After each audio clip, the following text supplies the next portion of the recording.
Gente, basicamente é o seguinte, a gente tá com problema de orçamento, tá faltando dinheiro pro HBL, então a gente não tem mais como comprar comida. Você quer ajudar o HBL, seu canal do coração? Começa a mandar comida pra gente. Esquece do quê? Tem que curtir, gente, curtir esse vídeo, se inscrever, porque se você assiste os vídeos sem estar inscrito no canal, é abusivo, é relacionamento abusivo. E clica, gente, no sininho, entendeu? Que se a gente chegar a 1000 inscritos, a gente vai fazer um tutorial com o Vitor sobre encontrar o sininho, que até hoje ele não sabe onde Isso, por favor, ajudem o Vitor.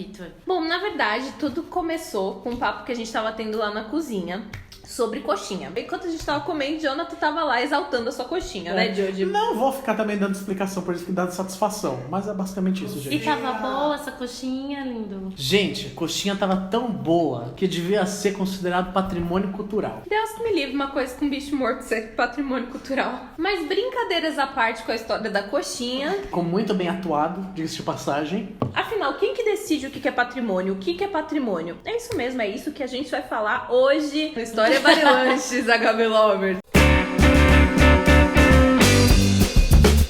Mas o que seria patrimônio, né? Então essa palavra já existe há um bom tempo, desde o Império Romano, que queria dizer patrimonium, né? Não então, é um feitiço de Harry Potter. Expecto Patronum!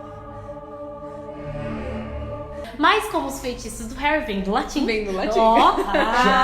Que significa justamente tudo que era do pai, que na época era chamado de pater familias. Ou seja, assim, era um pai que ele detinha tudo, todo o poder. Então as pessoas também eram tudo pertencentes ao pai, né? Então era uma sociedade muito patriarcal, como também a nossa, né?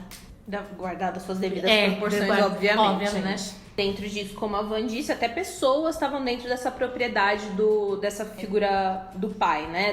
Do homem que comandava a família. Inclusive, os escravos. Lembra que a gente tá falando de escravidão na Roma Antiga, a gente não tá falando da escravidão moderna. Eles também eram pertencentes a essa figura. Toda essa propriedade que ele detinha era passada de pai para filho, nessa lógica, né? Sempre da figura masculina. E por isso que a gente fala que é uma propriedade privada. De novo, não estamos falando da propriedade privada de hoje, a gente está localizado no tempo. Mas ela não era pública. Esses patrimônios, esses bens detidos, eles pertenciam a essa família, a esse homem e não a todo. Então é importante destacar porque você vai ver como essa concepção de patrimônio vai sendo mudada com o tempo. Então, vocês devem estar se perguntando aí, pô, mas os templos em Roma, aquelas construções maravilhosas e grandiosas, aquilo tudo era público. Se era público, então era de todo mundo, pertencia a todo mundo. Lê do engano, meu amigo, lê do engano. Porque o que acontece? Em Roma, nem todas as pessoas eram consideradas cidadãs. Então, aquilo que é público é muito diferente do que a gente entende hoje pelo que é público. O debate que se fazia, todas as discussões que se faziam na esfera pública eram extremamente restritas. Já na Idade Média, então avançando aí uns séculos à frente, essa lógica vai ser um pouquinho alterada, essa lógica que o Jô estava falando para vocês. Com essa ascensão do cristianismo, né? O cristianismo aí tomando espaços e manipulando corpos e ditando leis. Opa, me empolguei! Mas enfim, a ideia é que esse cristianismo fosse dissimulado para a população, afinal ele dependia das massas se apropriando dele e seguindo e sendo fiéis, né, sobre isso, sobre evangelização. Então lógico que essa lógica de patrimônio vai ser alterada, afinal as pessoas precisavam sentir que aquele patrimônio era acessível a elas, mas não tão simples assim. Algumas pessoas, alguns lugares, alguns objetos vão passar a ser considerados sagrados dentro dessa ideia. Eles vão fazer parte de um rito, de um imaginário coletivo e ter um lugar muito específico. E claro que muita gente dessa sociedade vai acabar vendo isso com muitos maus olhos. É claro que é ótimo, né, a gente agregar a gente aqui, eu tô falando como um cristão dessa época, agregar a gente para o nosso O cristão dessa época é paulista. Meu, a gente tem que agregar muito. A gente tem que nossa agregar causa. muito pra nossa causa, mas assim, a gente aqui e vocês ali. Conclusão do vídeo de hoje. Os romanos católicos eram paulistas. Mas apesar de tudo isso, era uma coisa assim, a gente aqui, vocês lá, e continuava a segregação, assim. Então, justamente para se diferenciar diferenciar, né, para colocar esse estabelecimento de eles, né, e os réis mortais, a igreja vai começar, por exemplo, a monumentalizar as suas igrejas, né? Então a instituição igreja faz isso com seus prédios, seus patrimônios aí, justamente que a gente tá falando. Então, um exemplo são essas catedrais, né? Então a construção dessas catedrais, acho que a mais conhecida por todo mundo é a Notre Dame, que pegou fogo aí recentemente. Então todo mundo se mobilizou porque ela era uma dessas construções significativas, né, monumentais, que a igreja usava justamente para mostrar que ela tinha esse poder, né, que ela era importante aos olhos desses réis mortais, né, que Deus era maior, tudo. Então, justamente para causar esse medo nas pessoas, né, esse distanciamento. Então é uma lógica louca, né, que você usa o patrimônio para a pessoa se identificar e ele se fazer presente, mas ao mesmo tempo para se distanciar, né? Não, e consegue, até pra você ver o resultado disso, que quando Notre Dame pegou fogo naquela parte, mesmo a igreja católica sendo ridiculamente rica e tendo, e ela assim, ela tem riqueza do século XVI que ela não gastou ainda. Sim. Ela ainda consegue chamar para as pessoas doarem. Sim. E milhões de pessoas em 2 dias eles já tinham toda a verba para reconstruir o negócio. Se você doa dinheiro para patrimônio, você é um idiota. Então logo, a ideia que a gente tem de patrimônio para esse período é extremamente aristocrático. Vai servir por esse âmbito da religião e vão ter um controle de uma pequena parte da sociedade extremamente rica. Mas aí é que tá a chave. Por ser religioso e ter uma carga espiritual, ela abraça todo um coletivo que vai sentir ali uma certa representação, vai sentir ali uma conexão emocional e neles esse patrimônio vai encontrar aquelas pessoas que de fato vão fazer a sua defesa, vão enxergar o sagrado nele e não como algo, sei lá, financeiro, que você tem um prejuízo financeiro ou algo do tipo. Aí beleza, tava os fiel lá, os povo tudo acontecendo, e aí chega um negocinho aí que a gente gosta de falar também quando a gente é historiador, dependendo do historiador, obviamente, que é o Renascimento, tá? E aí chega a Idade Moderna, o Renascimento, e por que falar dele? Por que é importante? Porque ele quebra toda essa concepção de patrimônio que estava sendo construída durante a Idade Média. E por favor, se você puder usar nesse momento aquele meme maravilhoso do Hoje Eu Acordei Renascentista, faça isso, mulher. Mulher. E uma das questões justamente dessa galera renascentista, então os pensadores, artistas que vieram junto com este movimento, era quebrar essa lógica da igreja. Então uma lógica que a gente chama de teocentrista, né? Que então Deus está no centro das coisas. E os renascentistas vão falar, não, ao contrário, a igreja quem está no centro do mundo é a humanidade. Sabe aquela foto lá daquele cara pelado com um monte de braço, um círculo em volta dele? É desse período aí, que tipo, ele é o centro de tudo. Exato, o homem vitruviano. Bem nesse período aí, a gente vai entender que os intelectuais que vão discutir essa ideia de patrimônio vão dar um outro valor para tudo. Eles vão pegar objetos relacionados à antiguidade clássica, e aí vamos entender a antiguidade clássica, que é Grécia e Roma, de uma forma bem grosseira. E eles vão dar um outro sentido para aquilo, entender como um patrimônio da humanidade e não um patrimônio divino, não um patrimônio ligado à igreja. E eles vão passar a colecionar esses patrimônios, né? Vão guardar tudo isso que eles acham significativos em algumas salas e que vão ser chamados de antiquários, né? Então eles vão catalogar tudo, ou seja, fazer uma lista do que tem, qual que é a importância, de onde vem, etc. Então ele surge com essa finalidade de guardar essas coisas do mundo antigo e num sentido de armazenamento privado, né? Então nada disso pertencia às pessoas, né? Então eles vão guardar como exemplar, mas é só pra eles mesmo. Não é porque você tira a igreja, você desloca a igreja desse lugar de estabelecer o patrimônio que ele passa a ser de fato público, como a gente tem hoje. Acho que isso é importante ressaltar. Mas quando então que esse patrimônio vai passar de fato a ser do povão, vai ser uma coisa acessível pro resto da população? Aí a gente vai avançar um pouquinho mais no tempo e vai chegar num acontecimento super importante para estabelecer tudo que vem depois dele, que é a Revolução Francesa. Acho que poucas coisas hoje a gente consegue falar sem voltar para a Revolução Francesa, porque de fato é um momento de quebra social. Mas enfim, é a Revolução Francesa que vai recompor o conceito ou reformular o conceito de patrimônio para se aproximar um pouquinho mais do que a gente tem hoje. Bom, e antes da tomada do poder, antes dessa revolução, você tinha o rei, que era o que a gente chamava de um monarquista absoluto, que era a época que a gente chama de absolutismo. porque ele detinha o poder de tudo. Ele era a representação de tudo. Então ele detinha as leis, ele detinha terras, ele detinha exército.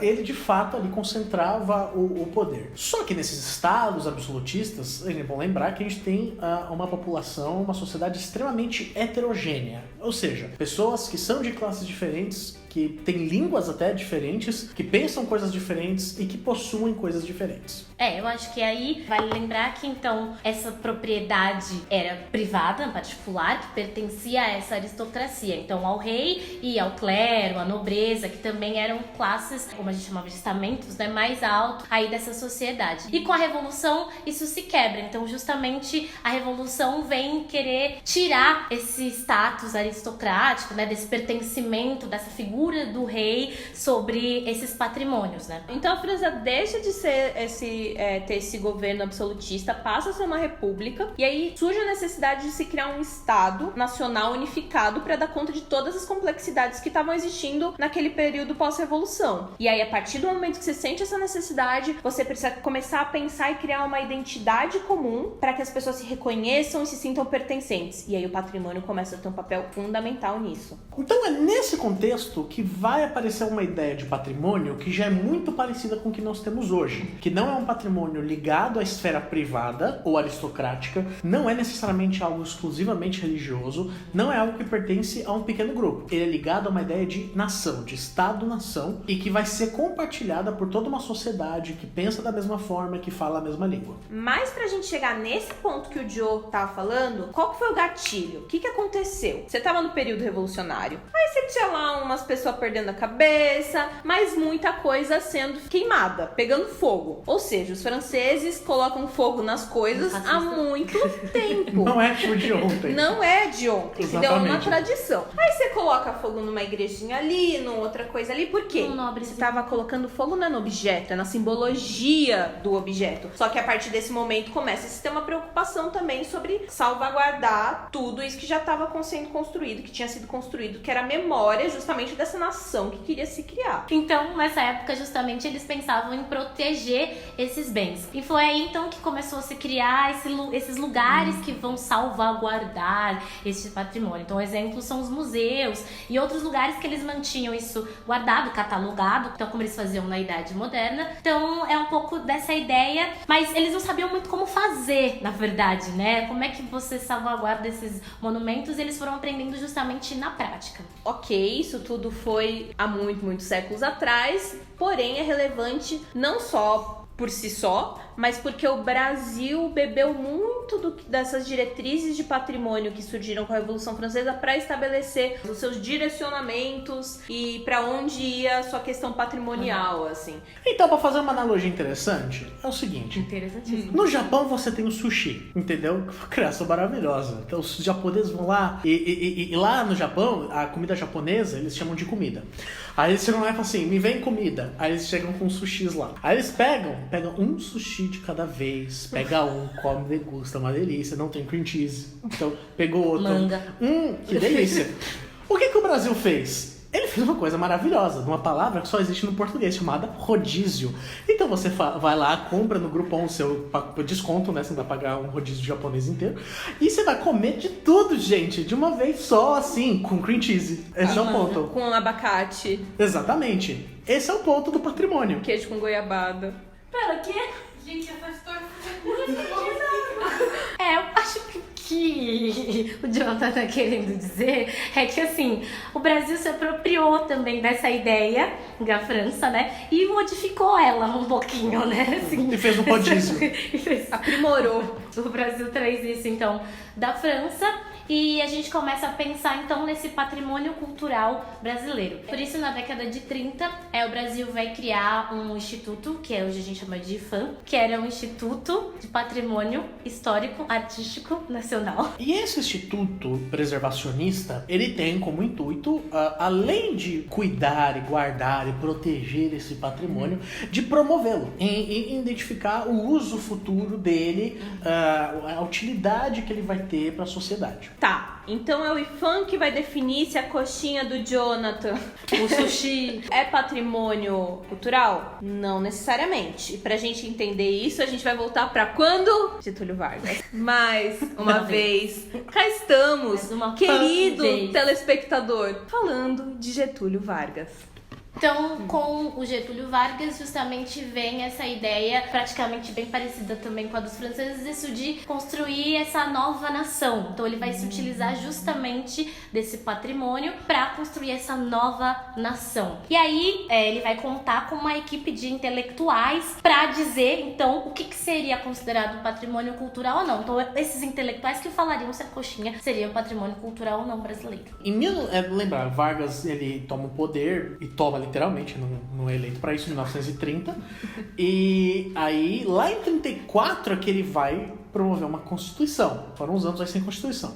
Nessa nova Constituição, você tem umas ideias de como o patrimônio, a questão do patrimônio ia funcionar no Brasil. E ia sobrepor uma questão do interesse público e do privado. Porque antigamente, se você é dono do negócio, alguém fala assim, pô, nós vamos ter que tombar aí sua propriedade como patrimônio público. Você podia mandar essa pessoa pra casa do e falar assim, vai tombar nenhuma, entendeu? Meu terreninho em São José das Lagoas é meu e não vai virar patrimônio público. Mas com Vargas isso muda. E por conta disso o Silvio Santos tem um terreno que até hoje ele não consegue construir um shopping lá. Então o IFAM logo vai constituir um decreto para justamente determinar o que seria esse patrimônio cultural. Então vou lê-lo aqui para vocês porque é gigantesco. Então ele fala assim: um conjunto de bens móveis e imóveis existentes no país e cuja conservação é de interesse público, que quer, por sua vinculação a fatos memoráveis da história do Brasil,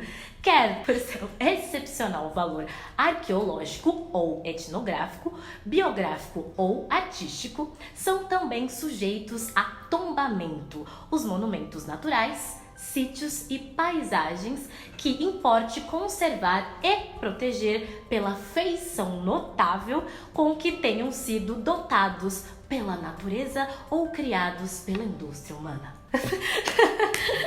Basicamente é o seguinte, se você tinha alguma propriedade, o governo falou assim, é patrimônio material, patrimônio imaterial, patrimônio cultural, você não tinha mais essa... Você até tinha, só que você não podia fazer nada com ela. A não ser que fosse no sentido de preservá-la ainda mais. Exatamente. E aí, a primeira coisa que esses intelectuais que estão girando em torno do IFAM fazem é ir preservar a memória colonial brasileira. Que, então, como a Van disse, toda a movimentação vai em sentido de constituir a identidade nacional brasileira naquele período. Então é sobre memória, né? Sobre o que a gente quer dizer que é o Brasil. E aí eles voltam pro período colonial e se apegam nisso e saem tombando várias igrejas. E é por isso que hoje a gente tem muitas igrejas relativamente preservadas, porque foi o primeiro alvo de preservação do IFAM. Própria Minas, né, por exemplo, tem vários lugares que a cidade inteira é um patrimônio, justamente porque existem essas várias igrejas, a própria construção das ruas, etc. Então foi considerado um patrimônio justamente desse período. Acho que uma das primeiras categorias artísticas que indicou que seria patrimônio do Brasil foi o barroco, né? Isso. Então, de Minas Gerais, de fato... Então, muitos bens culturais foram selecionados, então, para colocar essa ideia da nação brasileira, só que nem todo mundo se sentiu representado por esses monumentos que foram eleitos pelo IFAM como esses patrimônios culturais brasileiros. E aí tava um problema, né? E aqui, agora é importante a gente pôr um pouquinho de contexto mundial e fazer um parênteses, porque a gente tá falando de um período entre guerras. E um período entre guerras é um período que tem muita...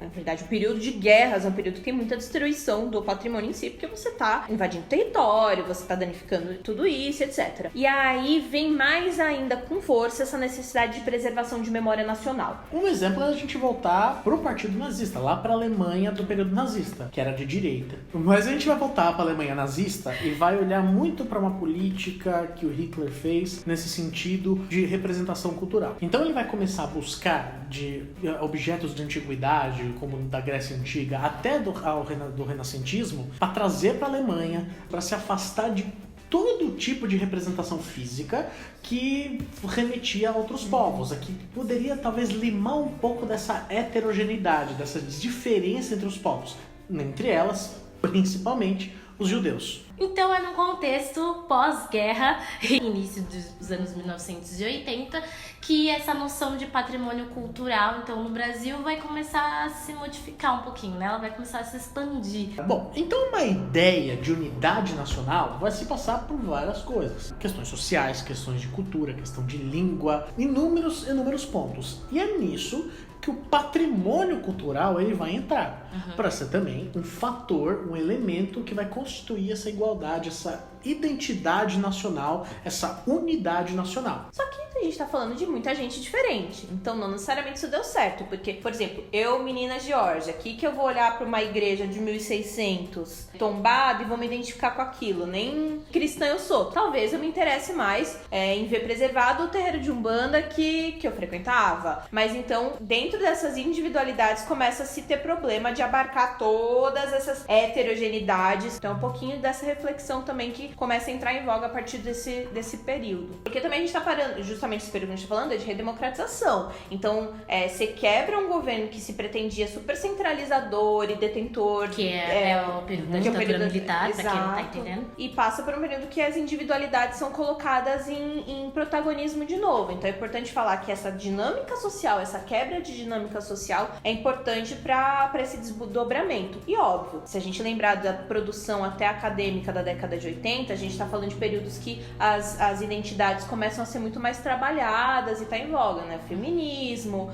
as questões sociais, etc. Isso também ajuda a gente tentar olhar o patrimônio de outra forma. E nisso que a gente tava falando, é que em 1982 tem a iniciativa de se tombar, por exemplo, um terreiro, né? Que é o terreiro Casa Branca do Engenho Velho, localizado na cidade de Salvador. Recebia também o nome de Ilê Axé na Sooká, que é justamente um dos mais antigos templos, né, de celebração da cultura negra e que se transformou no patrimônio cultural brasileiro e foi tombado em 1986. E aí quando chega então a Constituição de 1988, a gente pega toda essa movimentação que a gente tá falando e se concretiza lá, porque ela basicamente vai falar assim, em vez de você pegar só umas casas ali, uns patrimônio físico ali e tombar, vamos considerar questões culturais também. Você começa a considerar então não só coisas que são materiais e físicas como patrimônio, e isso é importante, que faz com que a gente tenha outros tipos de representação, assim. Nesse sentido então que você começa a ter até manifestações culturais, principalmente indígenas, da população negra,